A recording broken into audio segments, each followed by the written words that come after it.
नमस्कार दोस्तों, स्वागत है आप सभी का एक बार फिर से आरआर अकेडमी फिरोजाबाद में।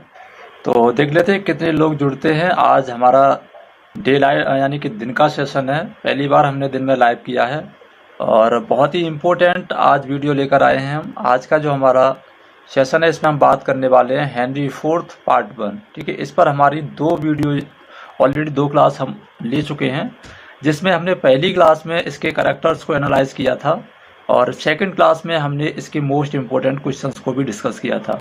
आज की इस वीडियो में, आज की इस लाइव क्लास में हम डिस्कस करने वाले हैं टोटल ऑफ पूरे प्ले को, जिसमें बात करेंगे एक्ट की, सीन्स की और एक्ट वाइज समरी को डिस्कशन करेंगे। पूरा हिंदी में करेंगे, इंग्लिश यानी बिलिंगुअल करेंगे और बहुत ही इंपॉर्टेंट सेशन रहने वाला है। ठीक है, और ये जो सेशन है आपका यानी Henry fourth part 1 William Shakespeare का ड्रामा है और बहुत इंपॉर्टेंट ड्रामा है। ये एक पूरे सीरीज के तरीके से है और हम इसकी पूरी सीरीज यानी कि 8 ड्रामाज की जो सीरीज है विलियम शेक्सपियर की, वो पूरी की पूरी डिस्कस करने वाले हैं। इस तरीके के जो हिस्टोरिकल प्ले हैं वो बहुत ज़्यादा इंपॉर्टेंट रहते हैं, चाहे फिर वो टीजीटी का एग्ज़ाम हो या फिर पीजीटी का एग्ज़ाम हो या फिर किसी भी तरीके का कोई इंग्लिश लिटरेचर का एग्ज़ाम हो। हर एग्जामिनेशन में ये बहुत ज़्यादा इंपॉर्टेंट रोल क्रिएट कर देते हैं। ठीक है, तो ऐसे ही क्लासों के लिए आप बने रहिए हमारे चैनल पर और चैनल को कर लीजिए सब्सक्राइब। अगर अभी तक बेल नोटिफिकेशन को नहीं दबाया है तो इसे भी दबा लीजिए और स्क्रीन पे हमने अपना नंबर भी शेयर कर दिया जाए, कॉन्टैक्ट नंबर भी शेयर कर दिया है जो आपको दिख रहा होगा। ठीक है ना, किसी भी तरीके की कोई कन्फ्यूजन है आप उसे डायरेक्टली कॉल करके पूछ सकते हैं। ठीक है, तो चलिए चलते हैं आगे और शुरू कर लेते हैं आज का ड्रामा। देखिए, इसके बारे में जो हमने लास्ट सेशन लिया था, पिछली वाली जो वीडियो अपलोड की थी उसमें सब कुछ बता दिया है, लेकिन फिर से एक बार बता देते हैं। ठीक है, क्योंकि कहानी तो यहीं से शुरू होगी, सब कुछ हमें शुरुआत से समझना होगा। ठीक है, तो Henry fourth part 1 is a historical play by William Shakespeare and it is believe to written later then 1597। Short में बता देंगे सुमित कुमार। हेलो सर, मी सुमन मैम। अच्छा, सुमन मैम हैं आप। नमस्ते सुमन मैडम, कैसी हैं आप? ठीक है, तो this drama was not written after 1597। बोल सकते हैं कि लगभग इसकी जो रिटन डेट है वो समथिंग 1597 एंड 1596 के समथिंग है। ठीक है, सटीक डेट इसकी अभी तक पब्लिश नहीं हुई है। बात करते हैं इसके first performance on the stage की, then it was first performance on 6 March and 1600। ठीक है, ये कल भी बताया था, आज फिर से बता देते हैं। नेक्स्ट बात कर लेते हैं इसके थोड़े से बैकग्राउंड हिस्ट्री की। तो रिचार्ड सेकंड को इससे पहले लिखा था विलियम शेक्सपियर ने, जो कि हेनरी फोर्थ पार्ट 1 से पहले की हिस्ट्री दर्शाता है। ठीक, यहाँ पर ये बात हो जाती है। इसके बाद में नेक्स्ट अगर बात करते हैं तो इसमें जो इम्पोर्टेंट कैरेक्टर्स है वो आपके जॉन फालिस्टॉप, हेनरी और प्रिंस ऑफ वेल्स, जिसको हैरी के नाम से भी जाना जाता है और हेल के नाम से भी जाना जाता है, और हेनरी फोर्थ और मोर। मोर का मतलब है और अधिक कैरेक्टर्स है जो आगे आने वाले हैं। इसकी बात करें तो इस प्ले के बाद में आपका जो प्ले लिखा जाता था वो हेनरी फोर्थ पार्ट 2 लिखा गया है और हेनरी फोर्थ पार्ट 2 के बाद में हेनरी फिफ्थ भी लिखा गया है और इससे पहले जो लिखा गया था वो रिचार्ड सेकंड लिखा गया था। इस तरीके से ये पूरे के पूरे 4 ड्रामा की एक सीरीज है जिसे टेट्रोलॉजी बोला जाता है। क्लियर हुआ? और ये जितने भी ड्रामा हैं विलियम शेक्सपियर के, ये टोटल ऑफ जो पब्लिश्ड हुए हैं वो आपके फर्स्ट फोलियो में पब्लिश्ड हुए हैं, सिर्फ पेरिकल्स को छोड़कर। ठीक है, द टू नोबल किंग्समैन, ठीक है, इसको छोड़कर और पेरिकल्स को छोड़ के बाकी के जितने भी ड्रामा हैं वो सभी आपके फर्स्ट फोलियो में पब्लिश्ड हुए हैं। ठीक है सर जी, नमस्ते। नमस्ते सभी को। महाजन फातिमा आ गए आप? ठीक है, चलिए बात कर लेते हैं। अब हम एक्ट वाइज और सीन वाइज चलते हैं और फर्स्ट एक्ट की बात करते हैं। कल ड्रामा पूरा कन्वे किया था हमने, कैरेक्टर्स को कन्वे किया था। आज सारी चीज़ें स्पष्ट हो जाएंगी कि कहानी किस तरीके से शुरू होती है। देखिए, एक्ट फर्स्ट और सीन फर्स्ट की बात करते हैं। ठीक है, यानी कि विलियम शेक्सपियर के जो मोस्टली ड्रामा हैं वो 5 एक्ट में आपके देखने को मिलते हैं।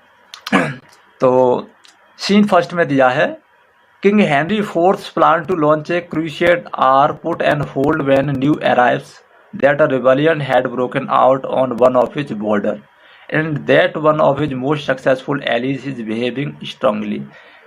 कहने का मतलब ये है, एक्ट फर्स्ट और सीन फर्स्ट में जो कहानी ओपन होती है, जहाँ से ड्रामा ओपन होता है, तो किंग हेनरी फोर्थ के पास एक न्यूज़ आती है कि उनके कुछ रिबेलियंस हैं, उनके कुछ विरोधी पार्टी के लोग हैं, वो एक षड्यंत्र रच रहे हैं राजा के खिलाफ, यानी किंग हेनरी फोर्थ के खिलाफ एक षड्यंत्र रच रहे हैं और एक युद्ध की योजना बना रहे हैं। ठीक है, कहानी यहाँ से शुरू होती है।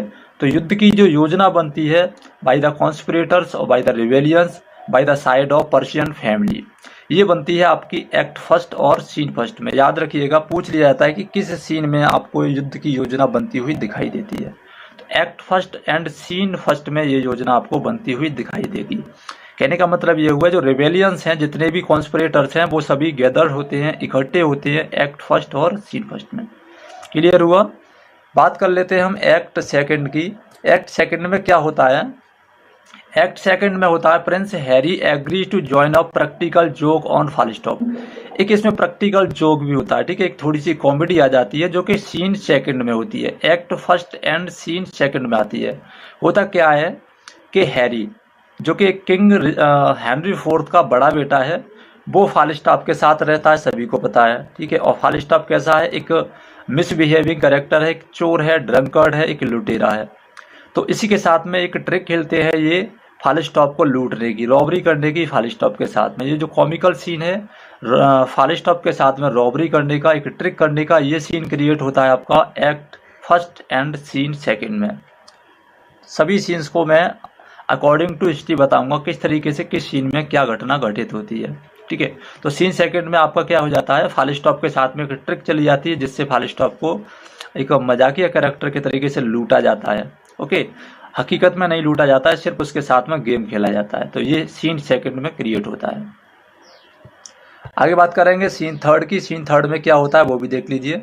सीन थर्ड में होता क्या है? हॉटस्पॉट, जिसका नाम आप लोगों ने बहुत अच्छे तरीके से सुना है। मैंने बहुत अच्छे तरीके से सभी को बताया था कि हॉटस्पॉट कौन है। Hotspot is the major figure in the king Henry fourth part 1 में, क्योंकि यही रिबेलियंस का एक तरीके से कंट्रीब्यूटर है। इसी की वजह से हेनरी फोर्थ में युद्ध होता है, बैटल होता है।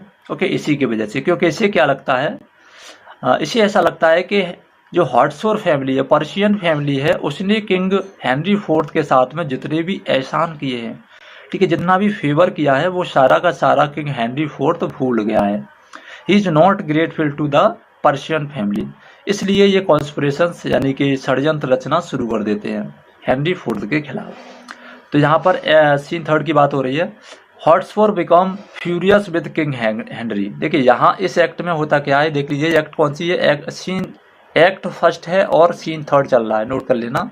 एक्ट फर्स्ट है और सीन थर्ड चल रहा है। सीन थर्ड में होता क्या है? Hotspot become furious with king Henry, okay, over his refusal to honour the contribution that hotspot family made his to the power. यानी जो सारी उसकी मिसअंडरस्टैंडिंग थी, उसकी वजह से हॉटस्पॉट राजा के खिलाफ हो जाता है। ओके, सीन थर्ड में। आगे बात कर लेते हैं नेक्स्ट एक्ट की। अगली एक्ट है आपकी एक्ट 2। ठीक है, एक्ट 2 में क्या घटना होती है ये भी समझ लीजिए। Act 2 and scene first. Act 2 and scene first. इसमें होता क्या है? पहला सीन है एक्ट सेकंड का, इनकीपर। इनकीपर का मतलब है जो सराय का मालिक होता है वो। Innkeeper tells that Gadshill that a group of wealthy merchant will be leaving the inn soon and Gadshill goes to make a arrangement to rob them. Act second और सीन फर्स्ट में, नोट कर लेना, act second and scene first में Gadshill नाम का जो character है, ठीक है, उसको इनकीपर बताता है। इनकीपर मतलब सराय का जो कीपर है, सराय की जो देख रेख करता है, वो बताता है कि सुबह एक बहुत ही ज़्यादा पैसे वाला ग्रुप, ठीक है, वेल्दी मर्चेंट का एक ग्रुप है, वो यहाँ से रवाना होगा और गेटसेल क्या करता है? पूरा अरेंजमेंट करता है उन लोगों को लूटने का। तो ये सीन क्रिएट होता है आपका एक्ट 2 एंड सीन फर्स्ट में। ठीक है, ये सारे सीन्स आपको याद रखने हैं क्योंकि इन सीन के हिसाब से ही आपको क्वेश्चन अरेंज करने पड़ेंगे। आगे बात करते हैं next act 2 and scene second की। एक्ट 2 एंड सीन सेकंड में क्या होता है ये भी समझ लीजिए। एक्ट 2 एंड सीन सेकंड की जो घटना है वो आपके सामने है, मैंने यहाँ पे लिख दिया है। फालिस्टॉप अलॉन्ग विद गेटसेल। गेटसेल इसका नाम क्यों पड़ा था? क्योंकि इसने गेट्स हिल नामक एक रोड था, उस रोड पर बहुत ज़्यादा रॉबरी की थी और उसी रॉबरी की वजह से इसका जो नाम था वो गेट्स हिल पड़ गया था। ओके, तो Falstaff along with Gadshill and other friends, यानी फालिस्टॉप के साथ में उसके अदर फ्रेंड्स थे, ठीक है, और गेट्स था, फालिस्टॉप था। ये सभी लोग क्या करते, rob a group of wealthy traveller. योजना बनाई जाती है सीन फर्स्ट में, वेल्दी ट्रेवलर्स का जो ग्रुप है उनको लूटा जाता है एक्ट 2 और सीन सेकंड में। क्लियर हुआ। While Percy Henry and Poins prepare to rob Falstaff in turn. लेकिन जो ट्रिक चली जाती थी जिसमें पर्सी हेनरी और पॉइंट्स, ये दो करेक्टर हैं जिनके बारे में कल क्वेश्चन किया था मैंने कि who trick to rob the Falstaff. तो ये दो करेक्टर हैं, वो सीन सेकंड में जो फालिस्टॉप है इनका जो फ्रेंड है, इसको लौटते समय लूटने की योजना बनाते हैं। ठीक है, एक ट्रिक के हिसाब से, नॉट इन रियल, मजाक करते हैं इसको लूटने की। तो ये दो करेक्टर हैं जिनका नाम है हेनरी और पोइंस, यानी प्रिंस हेनरी और पोइंस। प्रिंस हेनरी और पोइंस दोनों फ्रेंड हैं और ये फालिस्टॉप भी इनका फ्रेंड है, बट ये एक ट्रिक चलते हैं सिर्फ फालिस्टॉप को लूटने के लिए। तो ये जो घटना होती है ये भी सीन सेकंड में आपको देखने को मिलेगी। क्लियर हुआ। नाजमा परवीन, जी हाँ, पीजीटी के लिए तो सभी राइटर्स इंपॉर्टेंट हैं, ठीक है ना। 16 राइटर्स आपके पीजीटी में आते हैं और ये तो बहुत ज़्यादा इंपॉर्टेंट है। विलियम शेक्सपियर के टोटल ऑफ, हम जो हिस्टोरिकल ड्रामा है उसकी सीरीज चला रहे हैं, हालांकि शेक्सपियर हमारा पहले ही फिनिश हो चुका है। ठीक है, स्टूडेंट की बहुत ज़्यादा रिकमेंडेशन थी, इस वजह से हमने पूरे हिस्टोरिकल प्ले को शुरू करा दिया है। इस पर हमारी ऑलरेडी 3 वीडियो पब्लिश हो चुकी है, अगर आपने वो नहीं देखी तो आप उनको देख लीजिए। अब बात कर लेते हैं हम सीन थर्ड की। सीन थर्ड में होता क्या है, act 2 and scene third note करेंगे। सीन थर्ड में जो कहानी घटित होती है वो आपके सामने है। Hotspot decide that he can't wait any longer to start the rebellion. Act 2 and scene third में जो हॉटस्पॉट है, जो रिबेलियन है, जो राजा का पहले बहुत ज़्यादा वफादार हुआ करता था किंग हेनरी फोर्थ का, वो अब आके जब उसे ऐसा लगा कि राजा उनके परिवार के सभी एहसानों को भूल गया है and he is not too willing give them honour, उन्हें सम्मान देने के लिए अब वो तैयार नहीं है। इस वजह से हॉटस्पॉट ने क्या किया है, अब उसे वेट नहीं करना है, वो एक रेबेलियंस की टीम खड़ी करता है and just want to fight with the king and make a preparation for the battle. Okay, और क्या कर देता है, for fear his plans will be leaked to king Henry, Hotspur wife lady Percy ask him what he is up to, be his insult her and refuse to fill her. ठीक है, तो इसमें वो क्या करता है, वो अब वेट नहीं करना चाहता है किंग हेनरी फोर्थ के खिलाफ षड्यंत्र करने में। तो ये जो घटना होती है, ये घटना आपकी हो जाती है एक्ट 2 और सीन थर्ड में। नोट कर लेंगे इस चीज़ को, सारी की सारी चीज़ों को हम एनालाइज करेंगे, क्योंकि हमें जब तक एक्ट और सीन के बारे में पता नहीं होगा हम इसको आसानी से समझ नहीं पाएंगे। क्वेश्चन आपके एक्ट और सीन के हिसाब से आने वाले हैं। कौन सी घटना किस सीन में पूछी गई थी, कौन सी घटना किस सीन में क्रिएट की गई थी, ये सारी चीज़ें भी हमें जानना बहुत आवश्यक है। ओके, आगे बात करेंगे सीन फोर्थ की, act 2 and scene fourth. Act 2 और सीन फोर्थ में होता क्या है, prince Henry and Falstaff. Prince Henry कौन है, किंग हेनरी फोर्थ का जो बेटा है, जिसको हेल के नाम से भी जानते हैं, who is called the Prince Henry. अगर क्वेश्चन ऐसे आता है तो आप उसका आंसर भी आसानी से दे पाएंगे। तो prince Henry Falstaff pretend to be the king and prince. ठीक है, ये यहाँ पे घटित होता है ऑप्शन सीन फोर्थ और एक्ट सेकंड में। ठीक है, तो ये चीज़ अभी आपको नोट कर लेनी है, बहुत इंपॉर्टेंट है ये। यानी prince Henry and Falstaff pretend to be the king and prince, ये सीन फोर्थ में राजा और राजकुमार बनने की एक प्रिटेंशन करते हैं। ठीक है, एक नाटक करते हैं। चलिए आगे बात कर लेते हैं एक्ट थर्ड की। ठीक है, एक्ट थर्ड बहुत ज़्यादा इंपॉर्टेंट, पूरा का पूरा ड्रामा मैं आपको एक्ट और सीन वाइज एनालाइज करा दूंगा, जिसके बाद में आपको किसी भी तरीके की समस्या नहीं होगी। एक्ट थर्ड और सीन फर्स्ट। सीन फर्स्ट में होता क्या है वो देख लीजिए, एक्ट थर्ड चल रहा है, सीन फर्स्ट चल रहा है। सीन फर्स्ट में क्या है, the leaders of the rebel आर्मीज, यानी जो राजा के खिलाफ रहने वाले लोग हैं, जो कॉन्स्पिरेटर्स हैं, वो क्या करते हैं, meet to finalize their aliens. एक बहुत सारे लोगों का एक ग्रुप बनता है, एक एलियंस होती है, एक गठबंधन होता है, जो कि हेनरी फोर्थ को बैटल फील्ड में पराजित करने के लिए क्रिएट किया गया है। क्लियर, बहुत सारे लोग इकट्ठे हो जाते हैं उस रिबेलियन ग्रुप में। तो leaders of the rebellion army meet to finalize their aliens against king Henry fourth. They divide up who will receive which lands after their victory and say a final farewell to their wives। Scene first act third note करना, scene first और act third की बात है, जिसमें final contribution होता है कि वो बोलते हैं कि किस इंसान को, यानी कौन सा शख्स है जो जीतने के बाद में कौन सी लैंड पर अपना अधिकार जताएगा। यानी कि जब हम जीत जाएंगे बैटलफील्ड को, जब राजा हार जाएगा, उसके बाद में कौन सी वाली जमीन किसकी होगी, कौन सा क्षेत्र किसका होगा, ये सारी चीजें सीन फर्स्ट में डिसाइड कर ली जाती हैं रिबेलियंस के द्वारा। ओके, और वो जितने भी जो रिबेलियंस होते हैं, जितने भी जो कॉन्स्पिरेटर्स होते हैं, वो सभी अपनी अपनी वाइफ्स को फेयरवेल यानी कि अलविदा बोलकर शुरू हो जाते हैं, अलविदा बोल देते हैं कि ये लोग अब बैटलफील्ड में जा रहे हैं, अब हमें विदा कर दीजिए। तो आई थिंक आपको समझ में आ गया होगा। एक्ट थर्ड और सीन फर्स्ट की बात हो रही है अभी, ठीक है, एक्ट थर्ड है और सीन फर्स्ट चल रहा है। अब आगे बात करते हैं हम एक्ट थर्ड और सीन सेकंड की। विलियम शेक्सपियर के जो मोस्टली प्लेज हैं वो 5 एक्ट में आपको देखने के मिलते हैं। और सीन सेकंड, एक्ट थर्ड और सीन सेकंड, यहाँ क्या होता है, act third and scene second की जो घटना है वो भी आपके सामने है। King Henry chastises prince Henry's behaviour and choice of company, claiming that Hotspur would be a better hire because even though he is a traitor, at least he has character। देखिए, सीन सेकंड में एक बहुत अच्छा एक step आ जाता है, ठीक है, एक ट्विस्ट आ जाता है। होता क्या है, जब किंग हेनरी ने अपने बेटे को यानी एल्डेस्ट सन, जिसका नाम क्या है, प्रिंस हैरी, जिसे हेल के नाम से भी जानते हैं, ठीक है, तो उनसे ये बोला जाता है कि तुमसे अच्छा तो कौन है, तुमसे अच्छा तो जो मेरा हॉटस्पर जो रिवेलियन है, मेरा षड्यंत्रकारी है, वो है। भले ही वो कौन है, भले ही वो एक धोखेबाज है, भले ही वो एक ट्रेटर है, बट उसमें करेक्टर तो है, he has a good character. तो अगर बात आती है एक व्यक्ति को क्वालिटी के ऊपर सत्ता सौंपने की, तो मैं तुमसे बेटर अच्छा होगा कि हॉटस्पर को सत्ता सौंप दूं, भले ही वो मेरा कौन है, दुश्मन है। ठीक है, ये सारी चीज़ें प्रिंस हैरी को थोड़ी सी बुरी लग जाती हैं और वो डिसाइड कर लेता है कि अब वो एक अच्छा इंसान बन जाएगा।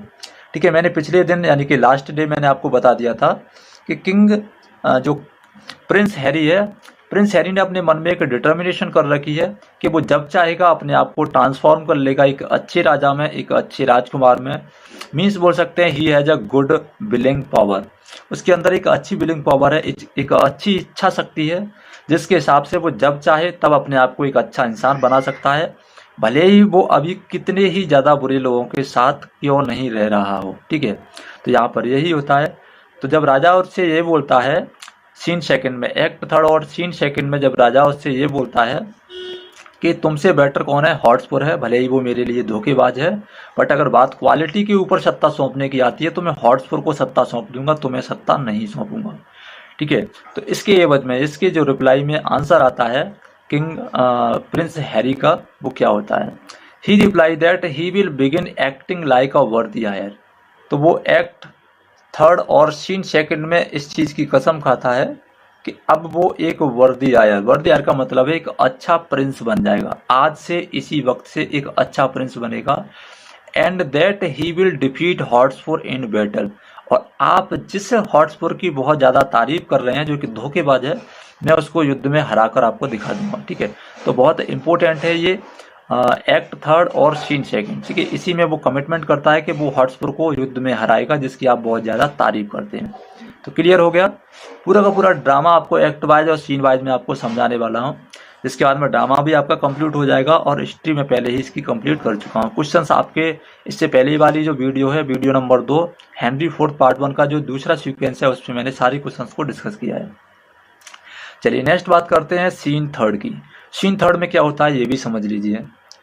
ठीक है, सारा सब कुछ मैं एक्ट वाइज क्लियर करा रहा हूँ, इसके बाद में तो किसी तरीके की कंफ्यूजन दूर हो जानी चाहिए।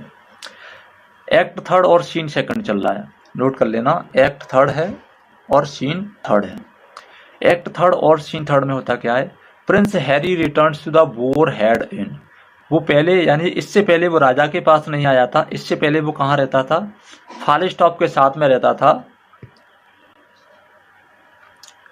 बोर्स हेड इन, नोट कर लेना, बोर्स हेड इन, जो क्या थी, एक टैबार्ड यानी एक सराय थी जहां पर लोग शराब पीने के लिए जाते थे, इंजॉय करने के लिए जाते थे। ठीक है, तो प्रिंस हैरी रिटर्न होता है बोर्स हेड इन में, settles his associates debts and give each of them their official assignment for the war to come.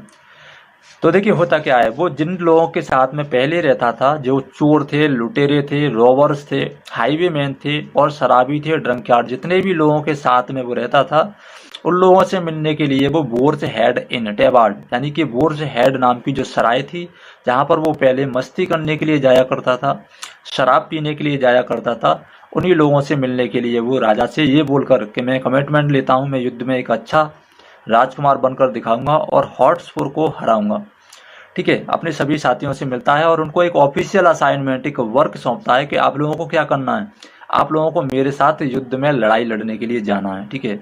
तो ये जो घटना होती है ये होती है आपकी सीन थर्ड में, act third and scene third, note कर लेना, act third and scene third में वो इनवाइट करता है अपने सभी फ्रेंड्स को युद्ध में जाने के लिए। आगे बात कर लेते हैं नेक्स्ट। अब बात आती है एक्ट 4 की। एक्ट 4 आल्सो वेरी इंपॉर्टेंट, ठीक है। एक्ट 4 और सीन फर्स्ट की बात कर लेते हैं। अब इसके बाद में हमारा सिर्फ एक एक्ट बचेगा और 3 सीन्स बचेंगे। तो एक्ट 4 में जो घटना होती है उसके बारे में भी ब्रीफ थोड़ा सा डिटेल में समझा देते हैं। एक्ट 4 और सीन फर्स्ट नोट करेंगे। The rebels receive troubling news, जो कॉन्स्पिरेटर्स थे, ठीक है, जो रिबेलियंस थे, षड्यंत्रकारी थे, क्रांतिकारी लोग थे जो राजा के खिलाफ थे, उन लोगों को एक न्यूज मिलती है। क्या न्यूज मिलती है कि Hotspur father has decided not to send his troops.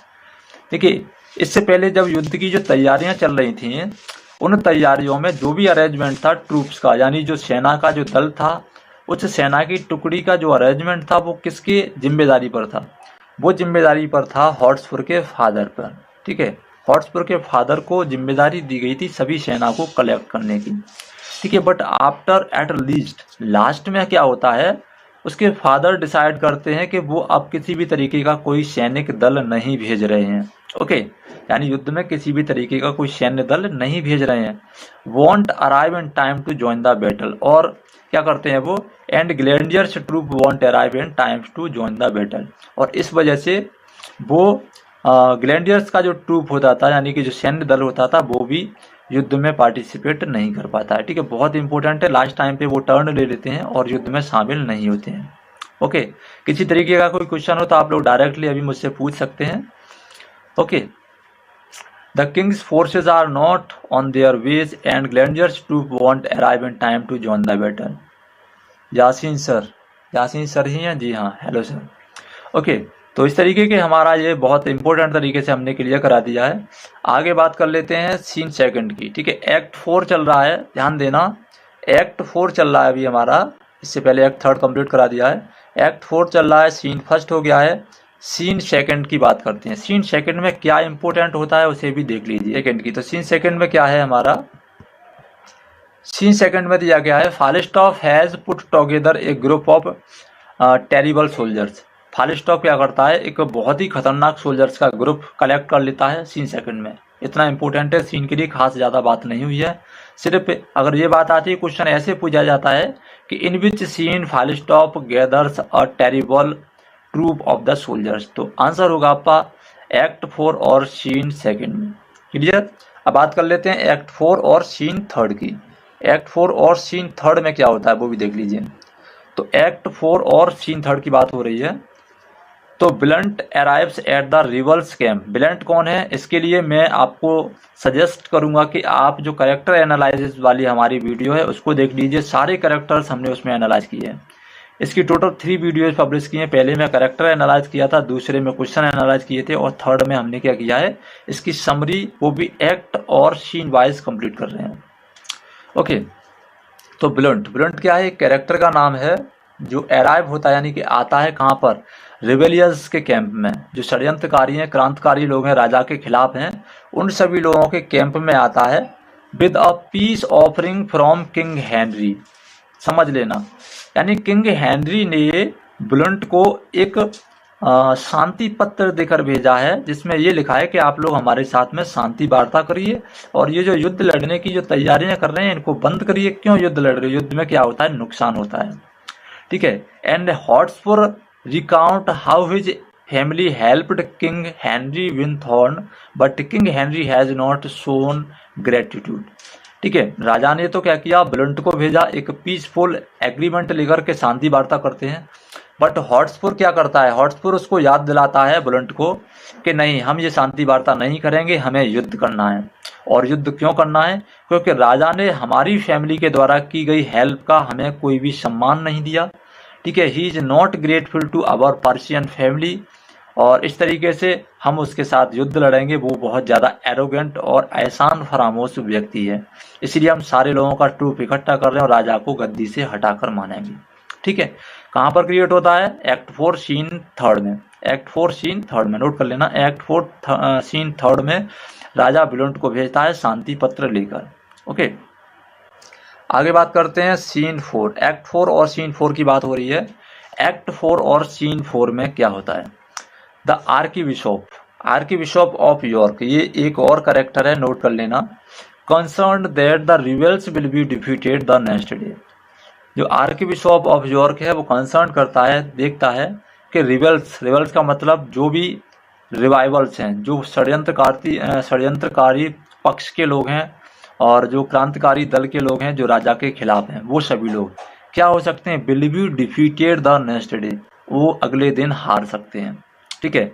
Sends letter in a contingency plan to try to protect himself from being taken down as a rebel himself, ठीक है। बहुत अच्छा क्वेश्चन है, बहुत अच्छा ये सीन है, आप लोगों को पढ़ना चाहिए, ठीक है। आगे बात करते हैं नेक्स्ट एक्ट 5 और सीन 1 में।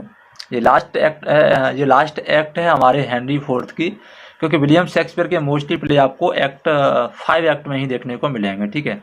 तो सीन 1 की बात कर लेते हैं। सीन 1 में क्या है, सीन 1 में दिया गया है, the rebels will not accept the peace offering because Hotspur still feels slighted about his family's treatment.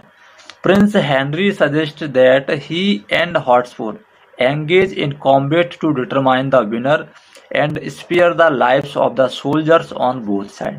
देखिए बहुत इम्पोर्टेंट है ये इसमें जो सबसे ज़्यादा इम्पोर्टेंट चीज़ है वो क्या है वो समझ लीजिए।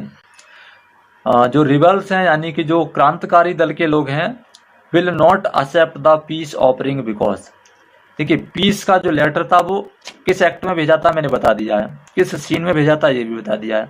यहाँ पर बात हो रही है थोड़ी सी एडवांस में कि जब रिबेलियन लोग हैं उन्होंने शांति पत्र को एक्सेप्ट नहीं किया था, ठीक है, उसके बाद में क्या हुआ, हॉटस्पुर अभी भी गुस्से में है, वो अभी भी चाहता है कि युद्ध हो। तो प्रिंस हेनरी, देखिए किंग हेनरी का जो बेटा है प्रिंस हेनरी, ठीक है ना, प्रिंस हैरी भी बोलते हैं उसे, प्रिंस हेल भी बोलते हैं, ठीक, और प्रिंस ऑफ एक नाम और उसका और भी है, वो हम बताएंगे आगे चल के, उसको कई सारे नामों से बताया जाता है।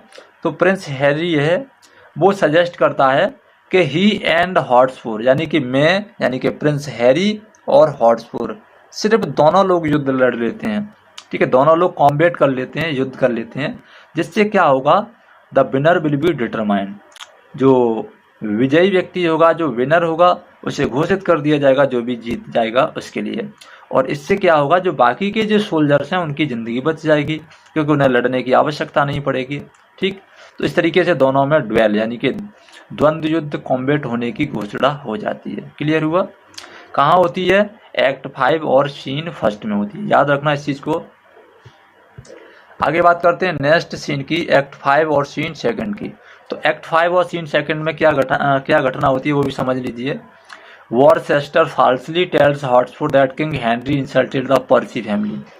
देखिए यहाँ पर एक झूठ बोला जाता है, जो वॉरचेस्टर है वो गलती से बोल देता है, क्या बोल देता है कि Hotspur king Henry insulted the Percy family, कि किंग हेनरी ने क्या किया है, जो पर्शियन फैमिली है, हॉटस्पुर की जो फैमिली है उसकी इंसल्ट कर दी है। Okay Yasin sir, okay sir, कौन है साथ में, Priya Sharma, okay good morning, ठीक है। तो वॉरचेस्टर है वो फाल्सली टेल करता है, टाइम का पता नहीं चलता सर कितने बजे क्लास होगी। प्रिया जी ये क्लास एक एक्स्ट्रा क्लास है, ठीक है, क्योंकि हेनरी 4 में मुझे लगा था कि आप लोगों को थोड़ी कन्फ्यूजन ज़्यादा थी। हेनरी 4 में क्या, जितने भी हिस्टोरिकल जो ड्रामा हैं विलियम शेक्सपियर के, उन सभी में ही कन्फ्यूजन होती है। तो इसलिए मैंने डिसाइड किया है कि जो जितने भी हिस्टोरिकल ड्रामा हैं विलियम शेक्सपियर के, उनको मैं सीक्वेंस से पूरा एनालाइज कराऊंगा, एक ड्रामा की 3 वीडियोज पब्लिश की जाएंगी। पहले ड्रामा में करेक्टर एनालिसिस होगा, दूसरे में आपका बोल सकते हैं या तो समरी एनालाइज करेंगे या क्वेश्चन आंसर एनालाइज करेंगे, और थर्ड में होगा आपका question answer plus important codes. तो इस तरीके से एक ड्रामा हम 3 वीडियो में यानी 3 वॉल्यूम में कंप्लीट कर देंगे। तो इसलिए फिर हमने एक्स्ट्रा क्लासेस लेना शुरू कर दिया है। आपकी जो नाइट वाली क्लास है यानी कि 8 PM की, वो वैसी थी वैसी ही चलेगी, और ये जो एक्स्ट्रा क्लास है ये आपकी 11 AM पर यानी कि दिन में शुरू हो जाए करेगी। ठीक है, तो वॉरकास्टर धोखे से बता देता है कि किंग हेनरी ने क्या किया था, पर्शियन फैमिली की इंसल्ट की है। इस वजह से जो हॉटस्पर है वो बहुत ज़्यादा फ्यूरियस हो जाता है, यानी गुस्से में आ जाता है, और क्या करता है, declare that he will seek out Prince Henry during the battle and kill himself. कहने का मतलब ये हुआ कि एक्ट 5 और सीन सेकंड में जो हॉटस्पर है वो बहुत ज़्यादा क्रोधित हो जाता है और प्रिंस हेनरी को मारने के लिए कसम खा लेता है। किस सीन की घटना है ये? This is the incident in scene second act 5। याद रखना इस चीज को। ओके, कोई प्रॉब्लम नहीं है, बाद में देख लेना। ठीक है, okay Vinay Yadav, good morning, सभी को गुड मॉर्निंग। ठीक है, देखिए जितना, अगर आपको पूरा ड्रामा एनालाइज करना है तब तो आपको ये 3 वीडियो आपको देखनी पड़ेंगी। अगर आप आधा अधूरा देखेंगे तो आपकी समझ में नहीं आएगा। ठीक है, फिर तो टिक द करेक्ट ऑप्शंस को आप टिक करते रहिए और काम चल जाएगा। ठीक है, आप लोगों के हित के लिए ही मैंने अपने विवेक से सोचा है कि किस तरीके से आपको सारे ड्रामा कवर हो सकते हैं। जी हाँ, ऑल हिस्टोरिकल को कवर कराएंगे, सभी हिस्टोरिकल को कवर कराएंगे। ठीक है ना, चलिए आगे बात करते हैं सीन थर्ड की। सीन थर्ड में क्या होता है? सीन थर्ड में होता ये है, ड्यूरिंग द बैटल, जब युद्ध होता है। देखिए सीन थर्ड में युद्ध शुरू हो गया है, नोट कर लेना। जो बैटल है वो कब बिगिन होता है? सीन थर्ड में। एक्ट 5 एंड सीन थर्ड में बैटल शुरू हो जाता है। During the battle Douglas kills blunt, कि कौन किसको मारता है ये भी समझ लीजिए। डगलस किल कर देता है ब्लंट को, याद रखना। ब्लंट किसकी साइड में है? ब्लंट साइड में है राजा की, हेनरी फोर्थ की साइड में है ब्लंट। ठीक है, और डगलस किसकी साइड में? रिवेलियन की साइड में। कहने का मतलब डगलस ने ब्लंट को मार दिया। Okay, who is acting as a decoy for king Henry. ठीक, आगे बात करते हैं। Prince Henry loses his sword, prince Henry की तलवार गुम हो जाती है इन बैटल, इसी एक्ट में, यानी कि एक्ट 5 और सीन थर्ड में प्रिंस हेनरी की क्या हो जाता है? तलवार गायब हो जाती है, तलवार खो जाती है, युद्ध क्षेत्र में उनकी तलवार खो जाती है। And when he ask Falstaff to borrow his, और जब वो क्या करता है, वो फालिस्टॉप से बोलता है भाई अपनी तलवार मुझे दे दो, मेरी तलवार खो गई है या टूट गई है। फालिस्टॉप क्या करता है? फालिस्टॉप डिक्लाइन आउट ऑफ कवार्डियस, वो क्या करता है, नहीं भाई मैं नहीं दूंगा, अगर मेरे पास तलवार नहीं होगी तो लोग मुझे मार देंगे, मैं क्यों दूंगा तलवार अपनी, तो वो तलवार नहीं देता है। बहुत अच्छा सीन है। आगे बात करते हैं सीन 4 की। इसके बाद में सिर्फ एक सीन और है एक्ट 5 में, उसके बाद में ये ड्रामा पूरा एनालाइज हो जाएगा, कंप्लीट हो जाएगा, क्योंकि युद्ध चल रहा है, बैटल कंप्लीट होने वाला है।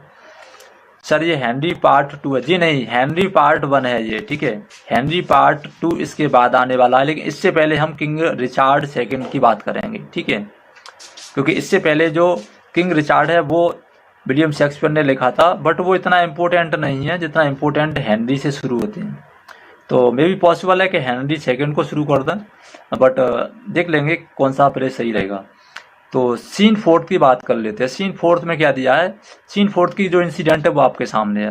Prince Henry defends his father, समझिए, prince Henry defends his father from Douglas in battle. Douglas जो था, रिवेलियन था, वो किंग हेनरी को मारने ही वाला था। He was just about to kill king Henry fourth, but after all prince Henry came and defend his father. Prince Henry आ जाते हैं बीच में और अपने पिता को डगलस से बचा लेते हैं। डगलस कौन है बता चुका हूँ, रिवेलियंस की साइड में है। Okay, prince Henry then fight with Hotspur in combat, और हॉटस्पर और प्रिंस हेनरी के साथ, हॉटस्पर एंड जो प्रिंस हेनरी हैं उनके बीच में एक कॉम्बैट होता है। ठीक है, हैंड टू हैंड कॉम्बैट होता है जिसमें दोनों लोग ही पार्टिसिपेट करते हैं, अदरवाइज कोई थर्ड पर्सन नहीं होता है। Although Falstaff later stabs Hotspur's dead body and claims that he was the one to finish him out, बहुत ही थोड़ा सा कॉमिक वे में आ जाता है। फालिस्टॉप एक कवार्डियस कैरेक्टर है, एक तरीके से बोल सकते हैं एक कायर व्यक्ति है। तो अगर बात रियलिटी की करते हैं तो हॉटस्पर को किसने मारा था? क्वेश्चन पूछा था हमने कल आप लोगों से, क्वेश्चन पूछा था आप लोगों से कल कि हॉटस्पर को किसने मारा था। तो तो रियली में अगर बात करते हैं, Hotspur was killed by prince Harry, ठीक है, प्रिंस हैरी बोल सकते हैं, प्रिंस हेनरी भी बोल सकते हैं, प्रिंस हैल भी बोल सकते हैं, ओके, बहुत सारे नामों से उसको बुलाया जाता है। तो हॉट्सपुर को रियली में प्रिंस ने मारा था, ठीक है, लेकिन मरने के बाद में उसकी डेड बॉडी में बार बार खंजर घोंप दिए थे, किसने? फालस्टॉप ने, और क्लेम किया था कि जो हॉट्सपुर है उसको मैंने मारा है, ठीक है, बहुत अच्छा कैरेक्टर है। आगे बात करते हैं लास्ट सीन की, एक्ट 5 की, ठीक है, तो एक्ट 5 को देख लीजिए। This is the ending of the Henry fourth part 1 with the battle over and the rebels successfully defeated. जो जितने भी रिबेलियंस थे, जितने भी जो गद्दार थे, वो सारे के सारे हार जाते हैं। King Henry makes plans along with his allies and his son to deal with the other rebellions factions who were not present at the battle. वो कुछ ऐसे भी कैरेक्टर्स थे, कुछ ऐसे भी षड्यंत्रकारी थे जो कि आपके बैटलफील्ड में आए ही नहीं थे। तो बैटलफील्ड में नहीं आए थे तो इसका मतलब ये नहीं था कि वो आगे चल के गद्दारी नहीं करेंगे। तो किंग हेनरी और प्रिंस दोनों लोगों ने एक योजना बनाई, अपने सभी मित्रों को बुलाया and decided to make all them finish. सभी लोगों को फिनिश करने की एक योजना बना ली कि जो लोग बैटलफील्ड में नहीं आए हैं उनको भी मार देते हैं, उसके बाद में ज़िंदगी बड़े सुकून से गुजरेगी। ओके, तो यहाँ पर ये प्ले हमारा क्या हो जाता है? फिनिश हो जाता है। और उसके बाद में जो शुरू होती है कहानी, वो होती है हेनरी फोर्थ पार्ट 2 की, ठीक है, और हेनरी पार्ट 5, ठीक है। हेनरी पार्ट 5 में जो हीरो बनता है, यानी कि जो किंग बनता है, वो आपका प्रिंस हेनरी बनता है, प्रिंस हैरी बनता है, ठीक है, जिसको हेनरी 5 के नाम से जाना जाता है। जो यहाँ कहानी का बेटा है, किंग हेनरी 4 का बेटा है, वही हेनरी 5 में राजा बन जाता है, ठीक है। नेक्स्ट मिलेंगे, अगर इस पे कुछ क्वेश्चंस भी लेके आएंगे और इम्पोर्टेंट कुछ कोटेशंस भी लेकर आएंगे, ठीक है। बाकी का जो हमारा टाइम है वो शाम को उसी टाइम पे मिलने वाला क्लियर। उसमें इंग्लिश ग्रामर और लिटरेचर कराएंगे, कभी ग्रामर कभी लिटरेचर, दोनों चलते रहेंगे। तो नोटिफिकेशन बेल को ऑन कर लीजिएगा, और जो लोग पहली बार विजिट करें वो चैनल को सब्सक्राइब अवश्य कर लीजिए, ठीक है।